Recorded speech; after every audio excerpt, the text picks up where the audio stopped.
पंडित जी और बकरी। एक गांव में एक प्रसिद्ध पंडित रहता था। उस पंडित का नाम गंगाराम था। वह पंडित जिस गांव में रहता था उस गांव के प्रसिद्ध मंदिर में वो पूजा करता था। गंगाराम सिर्फ पूजा ही नहीं बल्कि सभी शादियां व सभी धार्मिक कार्य वही कराता था।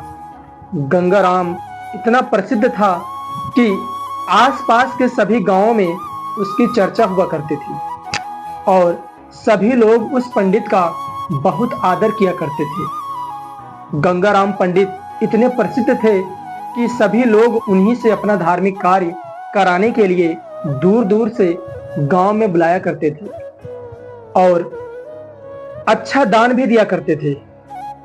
एक बार पंडित जी अपने गांव से दूर गांव शादी कराने के लिए गए थे। वह गांव पंडित जी के गांव से 3-4 गांव छोड़कर था।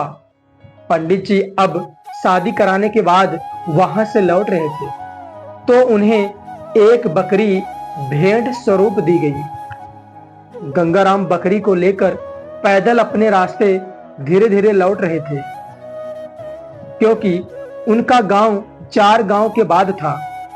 जिस रास्ते से गंगाराम लौट रहे थे उस रास्ते पर 4 ठग रहते थे और वह आने जाने वालों लोगों को लूटा करते थे।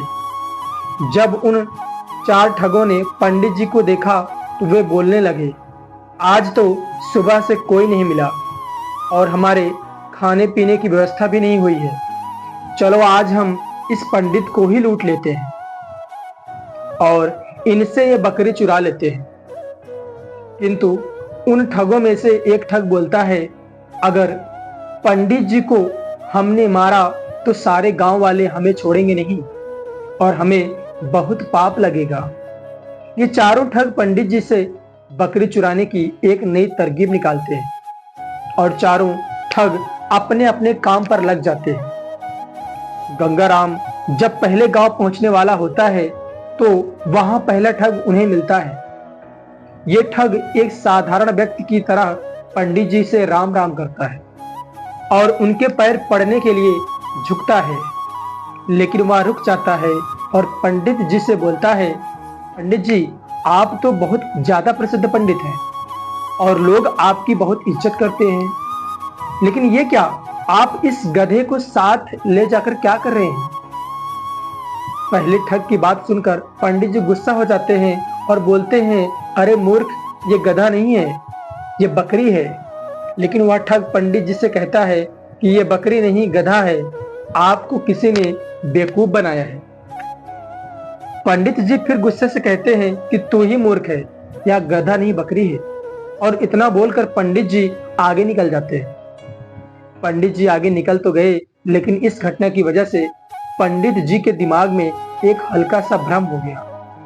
धीरे धीरे पंडित जी आगे बढ़ ही रहे थे और वो दूसरे गांव पहुंचने वाले थे कि उन्हें वहां दूसरा ठग मिला जो कि बिल्कुल साधारण व्यक्ति की तरह वहां पर खड़ा था।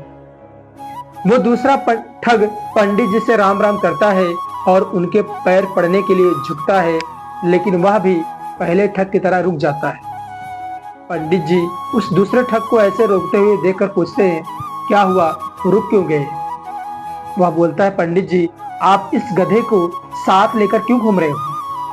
इससे आप खंडित हो जाओगे और लोग आपके बारे में क्या सोचेंगे? इससे बेहतर आपके लिए यही है कि आप इस गधे को भगा दो। इस दूसरे ठग की बात सुनकर पंडित जी को बहुत गुस्सा आता है और बोलते हैं, तुम मूर्ख हो, दिखाई नहीं देता? यह बकरी है और तुम बोल रहे हो गधा है? दूसरा ठग बोलता है, पंडित जी आपको किसी ने पागल बना दिया है, यह बकरी नहीं, यह तो गधा है और ये आपके साथ रहेगा तो आपकी क्या इज्जत रह जाएगी। यह सुनते ही पंडित जी सोचने लगे कि यह क्या बोल रहा है, मैं तो बकरी लाया हूं पर ये सब इसे गधा क्यों बोल रहे हैं? कहीं मैं सच में गधे को लेकर तो नहीं घूम रहा हूं। अब पंडित जी सोच में पड़ जाते हैं और वो ठग वहां से चला जाता है और पंडित जी आगे भी बढ़ने लगते हैं। पंडित जी के दिमाग में अभी भी यही बात चल रही थी कि ये बकरी है या गधा।